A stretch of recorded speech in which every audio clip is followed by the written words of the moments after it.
Kia ora koutou, hi everybody. My name is Danielle and I'm going to talk to you about volcanoes, so moving away from tsunami, bringing you to a different hazard. Just a bit of background, if you can hear by my accent, I am not from New Zealand.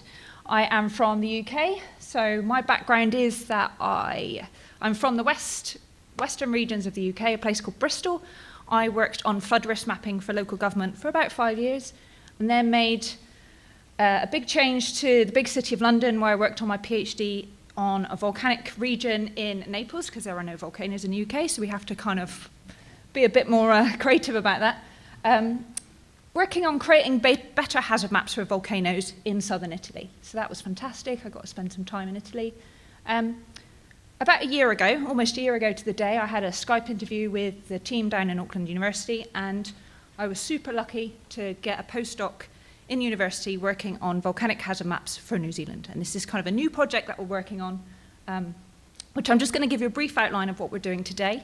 It's quite new. We're kind of only about 2 or 3 months in, so it's really good to sort of get feedback from a cartographic audience.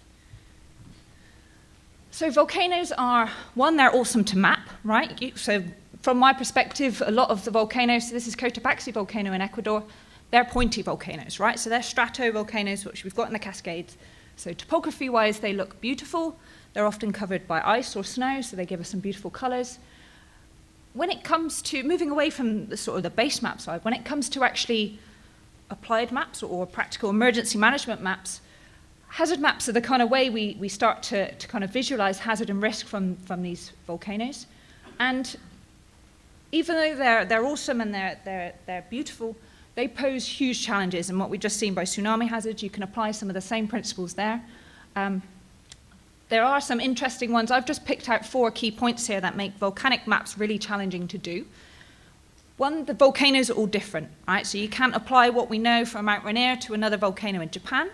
You can't apply the same hazard area, the topography is different, the communities are different, everything around the context, the political structure is very different.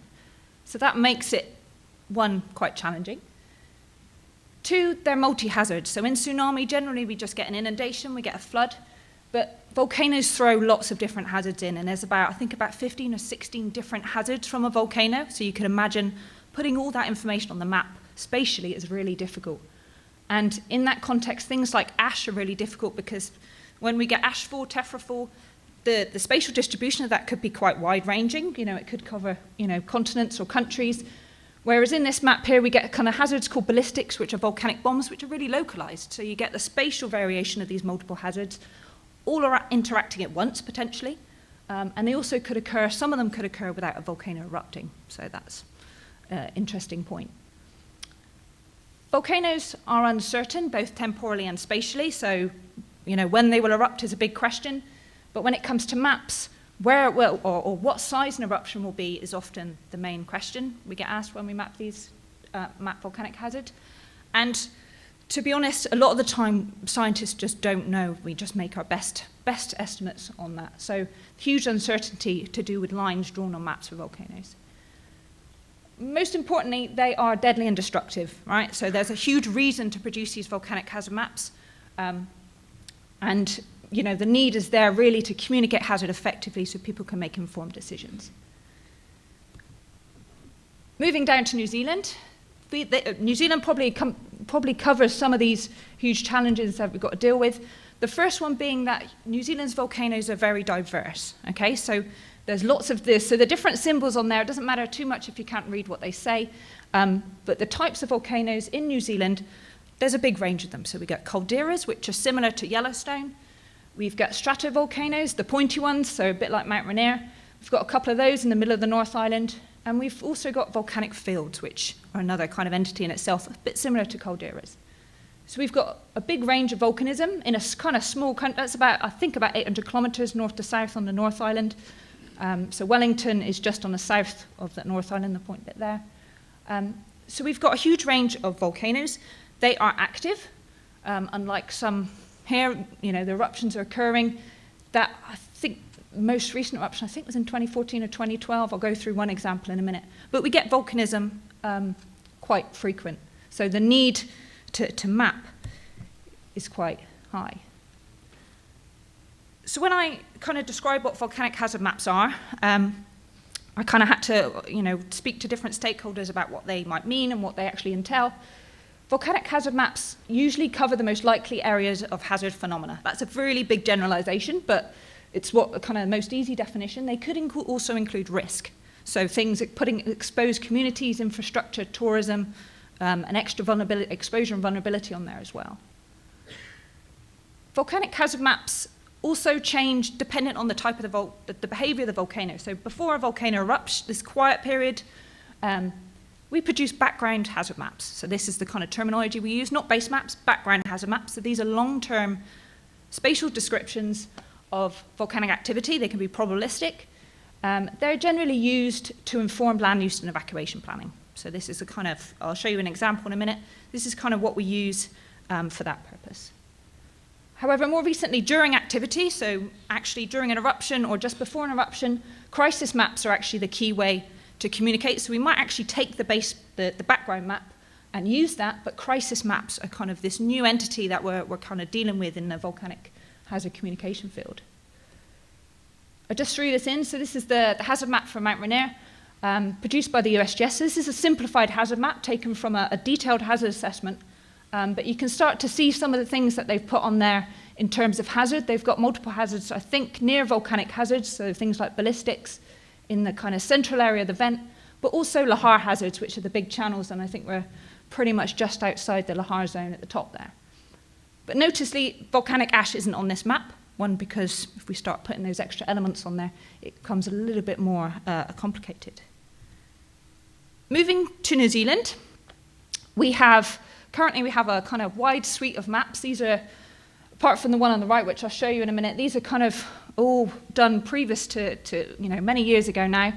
And they're diverse in their colours and their map design and their content and obviously the volcanoes that they depict.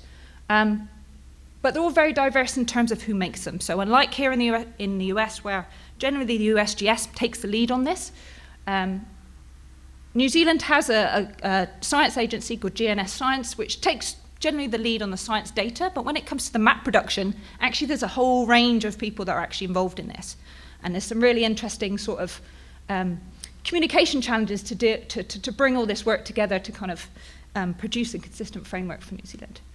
And this map on the right here is actually one that we were involved in quite recently over the summer, winter, New Zealand time. I was asked to help out, before kind of really getting involved in this project, I was asked to help out developing a new map for this ski field up on Mount Ruapehu. And it's a stratovolcano. It could produce deadly lahars, so similar to Mount Rainier. And my first task really to delve into this subject area of making hazard maps for volcanoes in New Zealand is to break down the information that was provided to me. And we kind of really discovered that it's actually just not the hazard information that's really important. I broke down all the components on the map, on the base map, the map data, but also the extra information that's kind of making this map really important to users. So this kind of really set the scene for how to produce maps in the future. In 2012, there was an eruption on one of the central North Island volcanoes, and this is kind of where we start to think about crisis mapping in volcanology.